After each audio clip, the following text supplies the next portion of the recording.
একযোগে কেন্দ্র কমিশন বিজেপিকে নিশানা অভিষেকের। বিজেপি জামানায় আপোষ করেছে কমিশন এবং মহারাষ্ট্রে 4 মাসে 39 লক্ষ বহিরাগত ভোটার যুক্ত হয়েছে।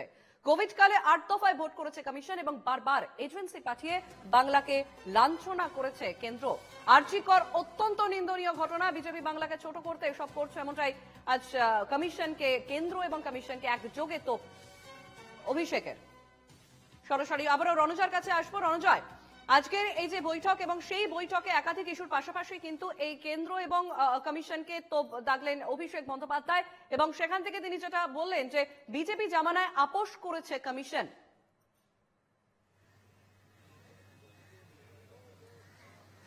দেখো, একদম কোট আনকোট অভিষেক বন্দ্যোপাধ্যায় আজকে রুদ্ধদ্বার বৈঠকে তিনি যেটা বলেছেন, 2014 সাল থেকেই কিন্তু election commission coat unquote compromise করে চলছে এবং 2021 সালের কথা বলেছেন, যখন কোভিডের সময় ইলেকশন হয়েছে, অ্যাসেম্বলি ইলেকশন হয়েছে এবং সেই সময় 8 দফায় ভোট হয়েছে এবং রাজ্যের তরফে, রাজ্য সরকারের তরফে বা শাসক দল তৃণমূল কংগ্রেসের তরফে বারংবার ইলেকশন কমিশনের কাছে দরবার করা হয়েছিল, চিঠি দেওয়া হয়েছিল যাতে ফেস কমানো হয়, কিন্তু ইলেকশন কমিশন কিন্তু কর্ণপাত করেনি। কেন ফেস কমানোর কথা বলা হয়েছিল শাসক দলের তরফে? কেননা যাতে সাধারণ মানুষের সুরক্ষার বিষয়টি সেখানে কোভিডের সময় সব থেকে বড় কথা ছিল এবং সেই জায়গায় ফেস কমিয়ে আনার কথা বলা হয়েছিল মমতা বন্দ্যোপাধ্যায় এবং তৃণমূল কংগ্রেসের তরফ থেকে, কিন্তু সেই জায়গায় যে কর্ণপাত করেনি সেই বিষয়টি অভিষেক বন্দ্যোপাধ্যায় তিনি তুলে এনেছেন।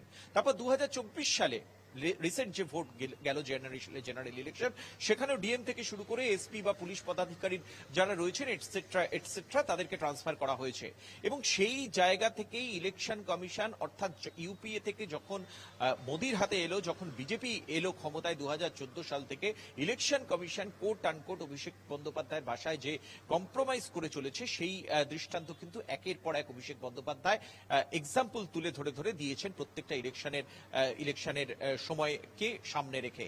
এবং সেই জায়গায় শুধুমাত্র ইলেকশন কমিশন না, অন্যান্য কমিশন তারাও রাজ্যে বিরোধী রাজনৈতিক দলগুলোকে তারা বিভিন্নভাবে বিভ্রান্ত করছে, হ্যারাস করছে, সেই বিষয়টাকে অভিষেক বন্দ্যোপাধ্যায় সামনে এনেছেন।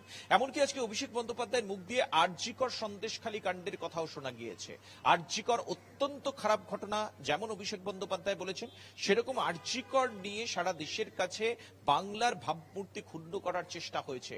সন্দেশখালী ভোটের আগে যেভাবে অপপ্রচার হয়েছে, বাংলার মানুষ তার জবাব দিয়েছে। সন্দেশখালীতে ভোটকে কিনতে চেয়েছিল বিজেপি, কিন্তু সাধারণ মানুষ সে পথে চলেনি, সাধারণ মানুষ উপযুক্ত জবাব দিয়েছে। এভাবেই কিন্তু কেন্দ্রীয় সরকার বা বিজেপিকে একহাত নিয়েছেন আজকের এই রুদ্ধদ্বার বৈঠকে তৃণমূল কংগ্রেসের সর্বভারতীয় সাধারণ সম্পাদক অভিষেক বন্দ্যোপাধ্যায়।